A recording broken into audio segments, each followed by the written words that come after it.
हाय sharks. हाय। हाय, मैं हूँ वर्धमान गांधी। मैं हूँ साई और मैं हूँ अर्नव और वी आर टीम मीटियोर। आज हम आए हैं 30 लाख रुपीस के लिए in exchange of 5% of a company. Sharks, हमेशा से हमें एक सवाल रहा है, पहले मुर्गी आई या अंडा? हमारे लाइफ में तो पहले मुर्गी आई। पूछो कैसे? कैसे? 7 साल पहले हमारे डैड ने 15 मुर्गियों को घर लाया था। तब वो 15 मुर्गियों को हमने बड़े प्यार से संभाला था। एक दिन वो 15 मुर्गियों में से एक मुर्गी ने एक अंडा दिया, ब्राउन एग। वो ब्राउन एग हमने 50 रुपए को बेचा, सिर्फ एक अंडा। एक अंडा? Yes, that was the turning point of a life. उसके बाद हमने कभी पीछे मुड़ के नहीं देखा। आज हमारे पास 20,000 मुर्गियां हैं। क्या?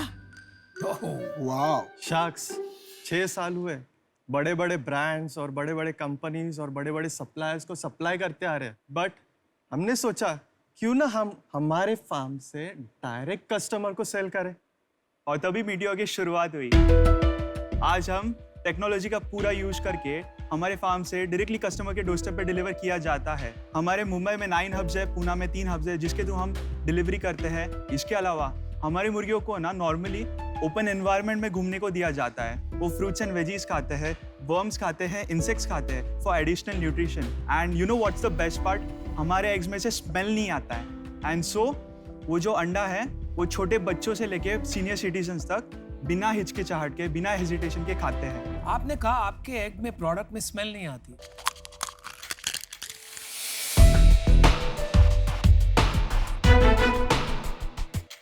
हाँ, स्मेल तो नहीं है। तो Vardhaman, Sai, Arnav, welcome to shark tank. Thank you sir. तो आप फैमिली हैं? यस, मैं फादर हूँ। Is my younger son, is elder son. थोड़ा अपने बारे में बताइए, आपका क्या बैकग्राउंड है? सर, मेरा अकाउंट्स में मेरा काम चलता था। जैसे कि हम लोग पुणे से है, पुणे एग्रीकल्चर हब है, तो बहुत सारे डेयरी फार्मिंग वाले आते थे, गोट फार्मिंग वाले आते थे, पोल्ट्री फार्मिंग।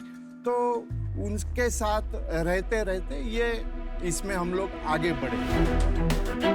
और आपका क्या बैकग्राउंड है, साई और Arnav? I am IT engineer. Dad को क्लोज टू नेचर जाना था, तो मुझे एक अपॉर्चुनिटी मिली और मैं इनके साथ ज्वाइन हो गया। तो मैं हूँ सिविल इंजीनियर। 16 मई को मैंने मेरा इंजीनियरिंग कंप्लीट किया। 17 मई को डैड के साथ चालू किया। नॉर्मल लाइफ में क्या होता है, टीवी के सामने, लैपटॉप के सामने बैठ के पूरे दिन बैठ के काम करना है। मैं बोला ये मुझसे नहीं होगा और किसी के नीचे काम करने से अच्छा खुद की खेती में काम करेंगे, राइट? તમે ગુજરાતી બોલો છો? नहीं, हम लोग नहीं बोलते, We are लेकिन वी आर Gujaratis. गुजरातीज। हाँ, क्योंकि गांधी सरनेम Yes, से yes. लगा कि पॉसिबली। लेकिन एनीवे आप और मैं दोनों पुणे से हैं, यस, तो आपका डिफरेंशिएटर क्या है? तो हमारा एक्चुअली D2C है अभी। आज हम आए आपको, हमारा B2B तो सेट है, बट हमें ऐसा लगता है कि 6 साल अभी सप्लाई किया, वाइट लेबलिंग का काम किया, वाई नॉट खुद का नाम करें? So that's when meteor started. तो व्हाइट लेबलिंग उसे कहते हैं जब एक मैन्युफैक्चरर कॉन्ट्रैक्ट पे प्रोडक्ट बना के एक ब्रांड कंपनी को देते हैं और ब्रांड कंपनी अपना ब्रांड लगा के उसे मार्केट करती है और डिस्ट्रीब्यूट करके सेल्स करती है। बट आप ये बताओ कि आप खाली अंडे बेचते हो या चिकन वगैरह भी होता है? Only eggs at present. ये ना इतना बड़ा मार्केट है। See 300 million eggs is sold every day in India. 300 million egg रोज बिकता है इंडिया में? इंडिया में, and 8 million alone in Mumbai. How much? 8 million, 80 lakhs। So it is $1 billion market. और फिर भी हम लोग है ना, मार्केट में ऐसा है कि हमें कोई कंपटीशन दे नहीं सकता because of our free range background experience है, जिसको अगर कोई जीरो से स्टार्ट करने की कोशिश करता है, still it will take 4 to 5 years and तब तक उतना स्केल हो जाए।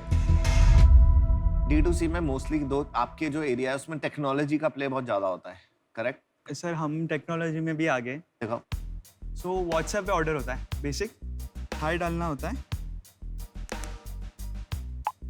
हाई डालते ही एक मैसेज आ जाएगा, high select quantity. Select quantity करके मेरे को जितना चाहिए, एवरेज मोस्ट ऑर्डर, बिल आ गया, ऑर्डर प्लेस। इसके आगे हमने 1 click ऑर्डरिंग सिस्टम भी बनाया। अब मोबाइल ऐप नहीं बनाया आपने जिसमें लोग अपना सब्सक्रिप्शन डाल दें कि मुझे हर 3 दिन में चाहिए? ये जो चीज़ है ना सर, ये लोग हमारा सब्सक्रिप्शन ले चुके हैं विदाउट नोइंग, बिकॉज हमको वो रिपीट ऑर्डर आ रहे हैं। मैं ना अपना इस पे डिसीजन बना चुका हूँ। हिंदुस्तान में 300 रुपए से कम का कोई भी सामान घर पहुंचा के पैसा बनाना इम्पॉसिबल है। पॉसिबल। जो लिशियस कंपनी है फ्रेश टू होम है, Tender cuts. ये सब मीट आप जब बाय करने जाते हो ना, बहुत ही गंदा एक्सपीरियंस Unhygienic होता है। तो ये क्या बोल रहे हैं, उस एक्सपीरियंस को अच्छा कर रहे हैं, उसका प्रीमियम दे रहा है कस्टमर, एंड देयरफॉर वहाँ पे टिकट साइज भी ज़्यादा है और पैसे बनाने का चांस है। उसके साथ अगर वो अंडे बेचेंगे ना, वहाँ पे पैसे कमा लेंगे। सिर्फ अंडे का ऑर्डर डिलीशियस पे भी नहीं आता। तो इस करके मैं इससे आउट हूँ। आपका B2B बिजनेस कितना बड़ा है? Turnover you can say 1.3 CR है। आपका बेचने का प्राइस क्या है और आपका कॉस्ट कितना है, ये बताइए। 3.5 प्रोडक्शन प्लस एवरीथिंग नेट, और बेचते हैं हम 5 to 5.5 तक भी जाता है कभी कभी। 30% आपका मार्जिन है उसमें, ठीक है। 35 लाख रुपया आप कमा रहे हो सालाना, बराबर है, नेट प्रॉफिट। बराबर। अभी आते हैं B2C पे। B2C पे कैसे हैं आपके आंकड़े, बताइए। 16.1 lakhs का सेल किया। पिछले महीने कितना किया आपने? 2.8 lakhs। 5 rupees is the cost. Sale price क्या? 9.16। वहां पर आपका मार्जिन आएगा 40%। ये ग्रॉस प्रॉफिट है। ये ग्रॉस प्रॉफिट है, और उसको खर्चे और निकालो, इनडायरेक्टली 1-1.5 रुपए जाता है। 1-1.5 रुपए। तो 30% B2B में भी बचता है, B2C में भी 30% बचेगा बिना कस्टमर एक्विजिशन के। करेक्ट, 100%। तो आपने क्या सोचा है यार, इसका मार्जिन कैसे बढ़ाओगे? कस्टमर एक्विजिशन आएगा तो लॉस होगा। सिंपल है इसका फंडा। अंडे को हम लोग एक बार टेस्ट करवाते हैं फर्स्ट टाइम, बिना प्रॉफिट का। अगर राइट कस्टमर को मिल रहा है तो वो 3 बार 4 बार 5 बार 6 बार ऑर्डर करेगा, इसका मेरे को guarantee, because I matrix show that. जो 6 महीने पहले आपने कस्टमर अक्वायर किए थे, वो पिछले महीने उनमें से कितनों ने ऑर्डर किया? ऑलमोस्ट 40-50% ने तो मिनिमम किए हुए हैं। तो आप बोल रहे हो आपका 6 month retention is more than 50%। 100%। Team में कौन कौन है आपके और इक्विटी स्ट्रक्चर क्या है अभी? He has 50. He has 16. I have 0 because मैंने लेट स्टार्ट किया after studies. Mom and sister in law 16. तो ये ऐसे ही रहने वाला है कैप टेबल या कुछ नहीं, we are going to change equally. Equally क्या होगा? 5 people 20 each। पर सीईओ कौन रहेगा कंपनी का? आप रहोगे CEO. One quick question Arnav से मैं पूछना चाहूंगी, तो आप बड़े भाई हो, तो आपको कोई इशू नहीं है कि साई सीईओ है कंपनी का? मैम वो सीईओ बने या मैं बनूं, गांधी बन रहा है। नाइस। साई, पहले मेरे को एक बात बताओ, आप बहुत यंग लगते हो। I'm लेकिन 21। क्या उम्र है आपकी? 21। 21। Yes। वाह, amazing clarity. Thank you so मतलब इतना much। कॉन्फिडेंस और विश्वास। आपको कैसा लगता है वर्धमान जी, बढ़िया ये है। देख के आप 21 साल की उम्र में ऐसा बात कर सकते थे? नहीं नहीं तो सर, हमारे ये क्या जादू किया आपने इनके ऊपर? सर इनको मैंने फ्रीडम दी है, खुला छोड़ दिया। ये और ये अर्णव ऐसे मतलब बच्चे हैं मेरे कि हमको सुबह 3 बजे अगर घर छोड़ना है तो ये 2:30 बजे उठ के तैयार हो जाता है। अरे वाह,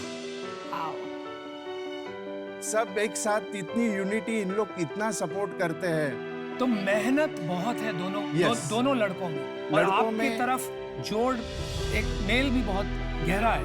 yes, by the grace of God. Sai, I am very impress. 21 साल के आप लगते नहीं हो, और आप दोनों से भी मैं इम्प्रेस हूँ, क्योंकि एकदम वो करण अर्जुन राम लखन टाइप फील आ रहा है। बट एनीवे, मैं यूजुअली उन बिजनेसेस में इन्वेस्ट करती हूँ जहाँ मैं खुद का बहुत टाइम और एक्सपर्टीज दे सकूँ। तो आपका बिजनेस ग्रेट है, आप ग्रेट है, लेकिन वो अंदर से I am not excited about selling eggs. उस रीजन से I am out. Wish you the best. Thank you so much. Thank you. आपके 2 बिजनेस है, B2B और B2C। आप फंडिंग लेना चाहते हो B2C में, मतलब B2B आपकी कंपनी अलग दोनों है। अलग कंपनी है। 2 चीजें हैं, एक तो आपको ये दोनों बिजनेसेस को मर्ज करना पड़ेगा, ओके। दूसरा आपको कोई को-फाउंडर लाना पड़ेगा जो आउटसाइड फैमिली है, जो इसका टेक्नोलॉजी और सप्लाई चेन, शायद 1 से 2 लोग लाने पड़े। इन 2 चीजें के लिए आप रेडी हैं? तो ऑफर Co-founder हमारा, for- मेरा और अमन का एक जॉइंट ऑफर है आपके लिए, of course technology is good, but first part co-founders. Co-founders. मैं बताता हूँ अर्णव क्या है। देखो, आपको टेक टीम बनानी पड़ेगी पहला। दूसरा, आपका जो बिजनेस मॉडल है ना, खाली अंडों से नहीं चलेगा। अंडों के साथ आपको 10 चीजें और डालनी पड़ेगी। जो आगे बिजनेस आ रहा है ना, वो है मीट भी इंक्लूड करके। चाहे आप अभी करो, चाहे आप 1 साल बाद करो, वो बिजनेस आपको थोड़ा एक्सपैंड करना पड़ेगा। यू आर सेइंग हम लोग चिकन इंट्रोड्यूस करो मीटियोर में। आपको चिकन भी इंट्रोड्यूस करना है, आपको उसके साथ आपको ऐप बिल्ड करना है, टेक्नोलॉजी। वो ऐसे बिजनेस चले। साई, मेरा सोचना थोड़ा सा अलग है, तो मैं आपको बता देता हूँ। ये आपका फैमिली बिजनेस है, और मुझे लगता है अगर आप 6th कोई को-फाउंडर लाओगे टेक्नोलॉजी का, तो मुश्किल हो जाएगा। क्योंकि इसमें टेक्नोलॉजी का इतना बड़ा काम नहीं है, मुझे लगता है ऑपरेशंस का बहुत बड़ा काम है, लॉजिस्टिक्स का बहुत बड़ा काम है। आपका सबसे बड़ा स्ट्रेंथ है प्रोडक्शन, राइट, सही बात है कि नहीं? 100%। उसको कैसे लेवरेज करना है और बड़ा बिजनेस बनाना है, वो मैं सोच सकता हूँ आपके साथ एडवाइजर बन के। पीयूष और अमन, तो आप आपको ऑफर देने वाले हमारा हैं? ऑफर है, हम तो हमारा ऑफर है आपके लिए, बोथ ऑफ यू। या तो हमारा ऑफर है 30 लाख, बट हम आज 20% लेना चाहेंगे। 20%, 10% ईच। हाँ, 10%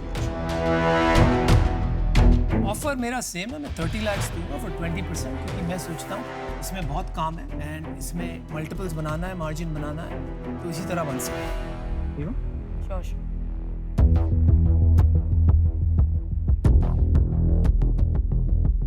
मेरा एक प्रॉब्लम है जो मैंने बताया नहीं ओपनली, 5 फैमिली मेंबर्स इन्वॉल्व ना इज अ बिग प्रॉब्लम। जब काम बड़ा होगा तब प्रॉब्लम होगी। हाँ मम्मी, हम लोग शार्क टैंक्स में हैं। वो तो काउंटर करने वाला है 10% के साथ। 100%। Should we go with the offer और should we negotiate little bit? Deal नहीं बनेगी अनुपम भाई। ये तो 30 लेने जा रहे थे, मैंने 20 किया।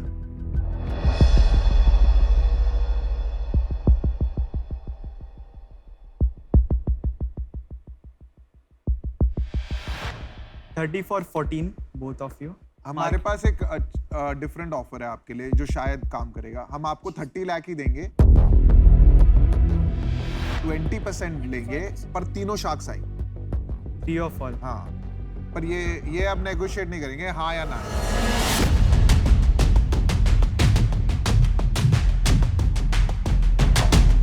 डील? Yes. डील पक्की? Deal Yes, पक्की। yes. चलो हमारे पास भी हो गई मुर्गियों का फार्म।